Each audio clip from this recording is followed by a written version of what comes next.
Nothing you could make could be as mouth-watering as anything Arby's has given me. Goodbye, Judy. Clink. Nick, where are you going? To be honest, I'm thinking Arby's. Arby's, we have the meat.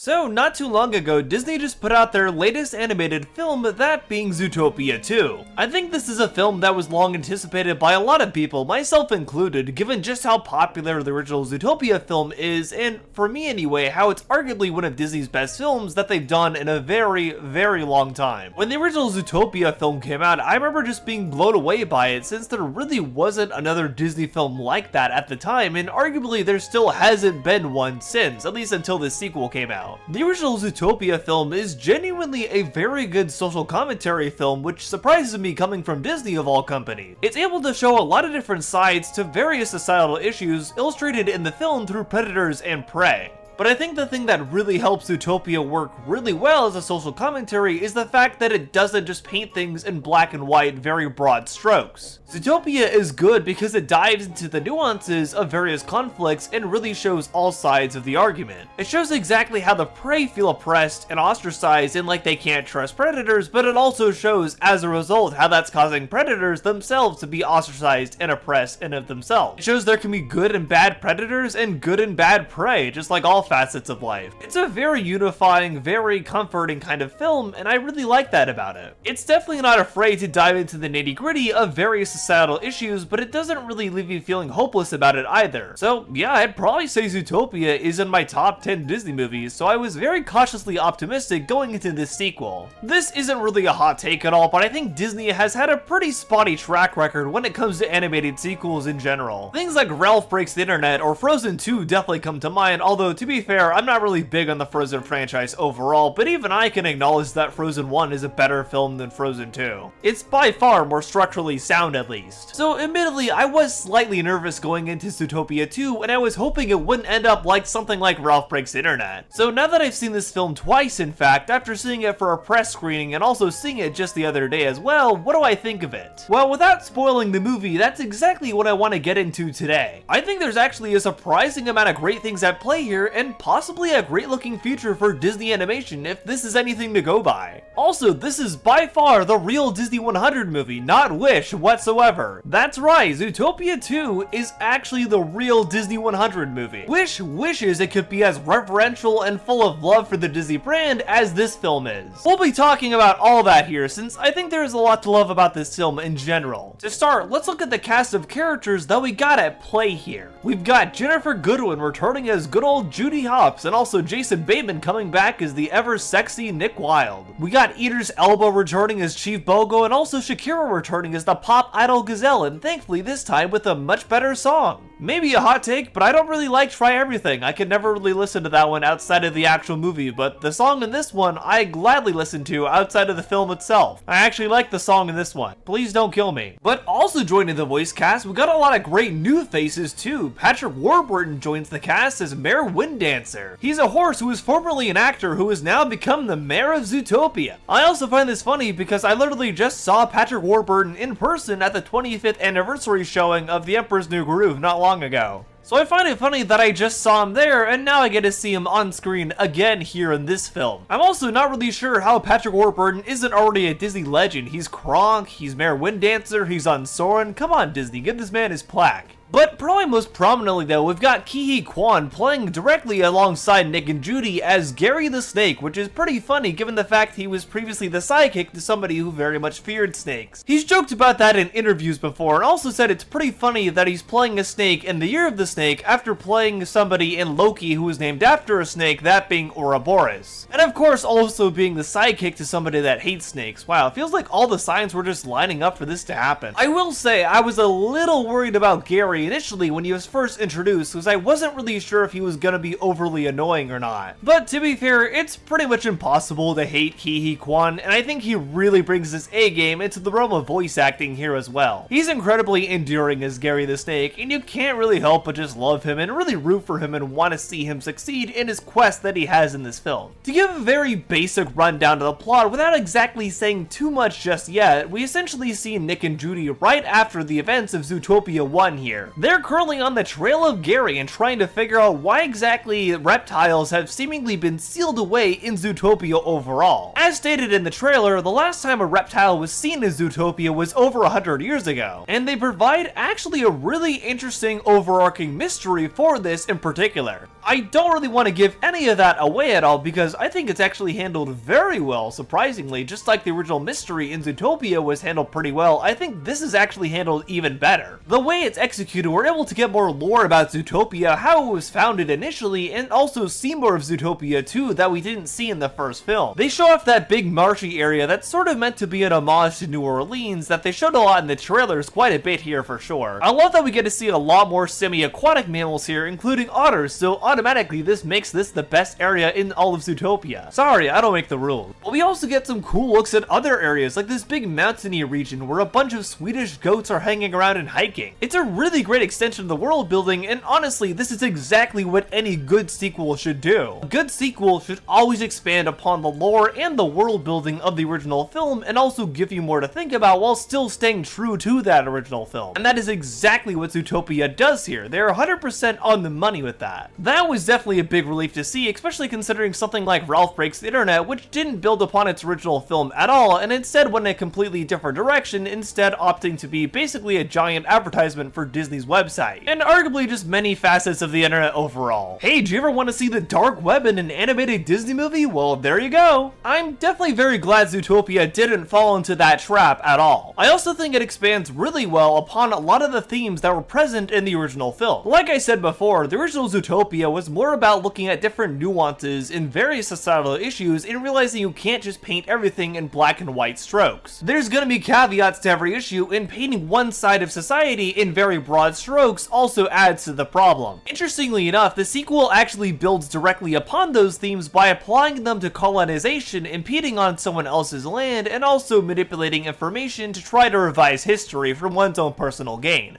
There's obviously been many different real-world parallels of this throughout history, so it's kind of a timeless application of these themes in general. And I really like the way Zootopia 2 in particular dives into these issues without saying too much. I will say in regards to this, I did kind of see one particular twist coming in regards to who actually founded Zootopia when they're talking about that, but overall I think this works really well and is very applicable. I think one thing that I really appreciated about this film in particular, and also something that kind of caught me off guard a bit, is just how dark this movie is. Obviously the original Zootopia had its fair share of very real moments, but I think this film actually does a very dark approach to some of it, in a way that makes sense to the story, of course. I think one thing that I've obviously been benigning Disney for a long time now about is that they seem so averse to having any sort of sense of darkness in any of their stories anymore. Like films like Disney's Atlantis or Hunchback, which pretty unabashedly talked about corrupt capitalists impeding on an indigenous people's property for their own personal gain, while also exploiting their culture and their artifacts. And in the case of Hunchback, showing how religion can very easily be manipulated by very wicked people for their own personal gain, while still also showing the good side of religion through a character like Esmeralda and showing how she finds solace in the church.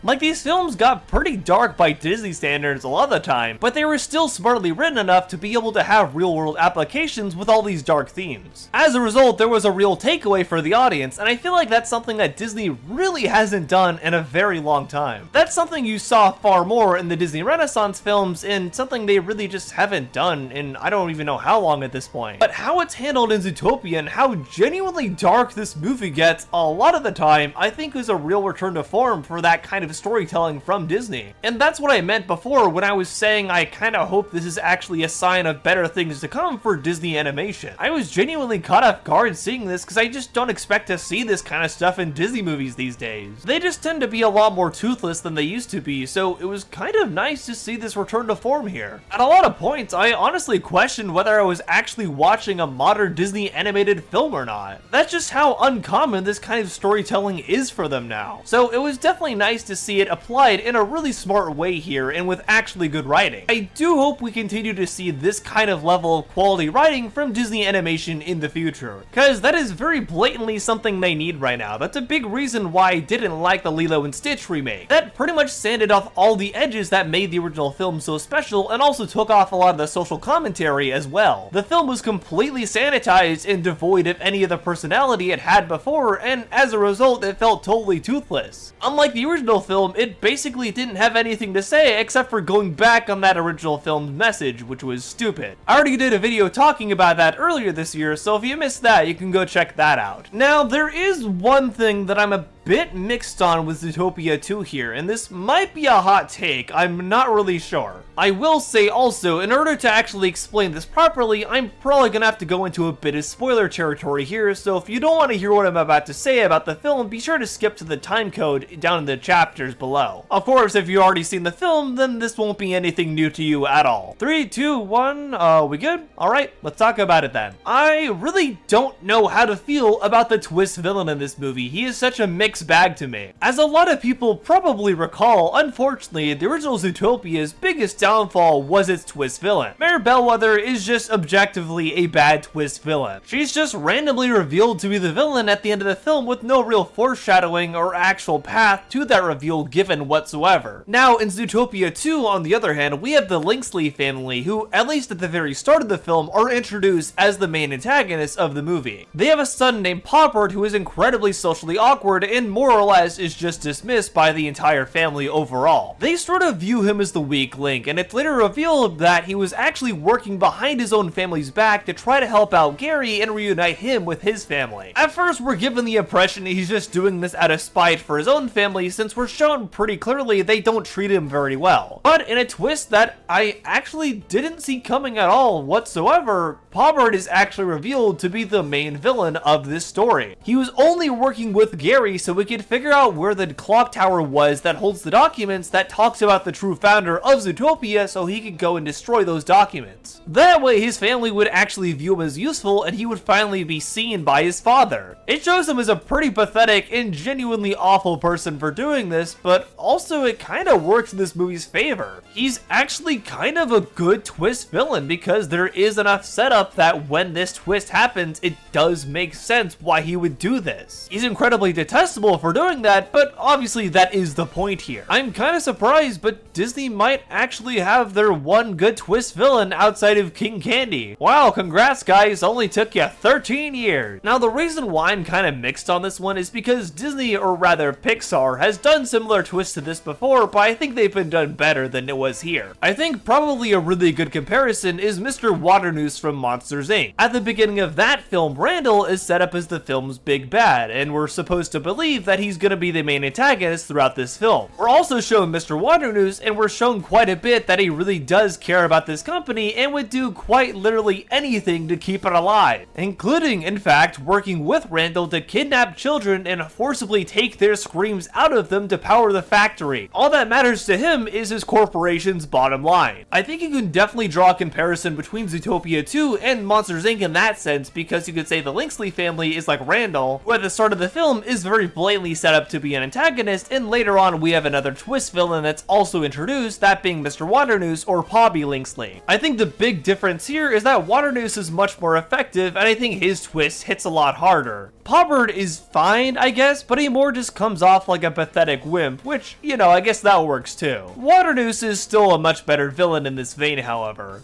I'm probably gonna have to give this some more thought and let it simmer with me for a bit, given I did just watch this movie again in theaters last night, and I need to think about this some more, but right now I'm kinda mixed on Poppert. I would consider the execution of his twist actually really well done, however. I just need some time to think about how I view him as a villain personally, and what he really adds to this narrative. I think the one other big compliment that I really want to give this movie is, like I said before, it's by far a much better celebration of Disney than Wish actually was. They should honestly honestly just retroactively change Wish being the 100th anniversary film to this instead, because there's a lot more reference for Disney's legacy in this film. Probably most notably, this film is full of different Disney legacy icons like Ki Kwan, like I said before, which of course, Indiana Jones and the Temple of Doom, which is owned by Disney. But John Leguizamo actually shows up in this film too, and he actually does a very similar voice to Sid the Sloth from the Ice Age movies, which are also owned by Disney. And if you really want to count it, the bad Mario movie that he stars as Luigi in also technically is a Disney movie as well, because Hollywood Pictures distributed it. I know, wild, right? The original Mario movie was a Disney movie. But obviously we got Patrick Warburton as well, many different Disney roles there. We got Quinta Brunson voicing Dr. Fuzzby, who of course was on Abbott Elementary for ABC. And also Brenda Song is on this film too. I was kind of surprised. They were even able to involve some Disney Channel rep. It kind of feels like a good variety of different areas of the Disney entertainment empire are actually pretty well represented here.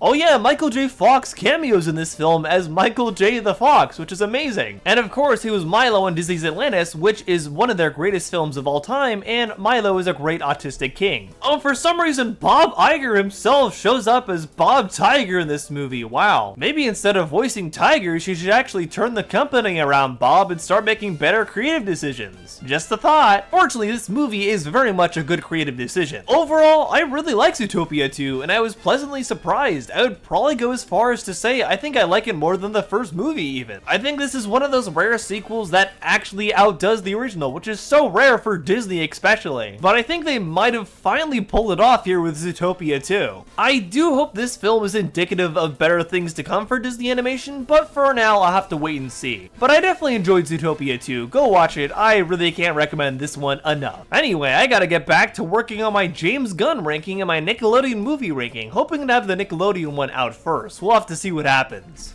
Oh, also, I will be reviewing the new Knives Out film, so stay tuned for that as well. Supposedly, it makes fun of anti-woke grifters, so I'm very curious to see how that folds into that plot there. But thank you very much for watching. I hope you enjoyed today's video. If you like this video, consider giving a like, and also consider subscribing as well. I do a lot of videos like this overall, where I cover different film and animation topics, so if you like this video, you'll probably like the other videos I have planned as well. You can follow me on all my socials linked down below, and you can also check out my Discord to meet some like-minded folks. You can also check out my letterbox to see different written film reviews, sometimes of films I won't review here on YouTube. Special thanks to my patrons and YouTube members who keep me doing what I do here monetarily. I appreciate y'all a ton, and thank you for pitching in the extra monetary effort, and thank you for coming to the end of this video. Hope you enjoyed it or learned something new from it. But for now, I've been Otterly Noah, and I'll see you on the Otter side. Bye!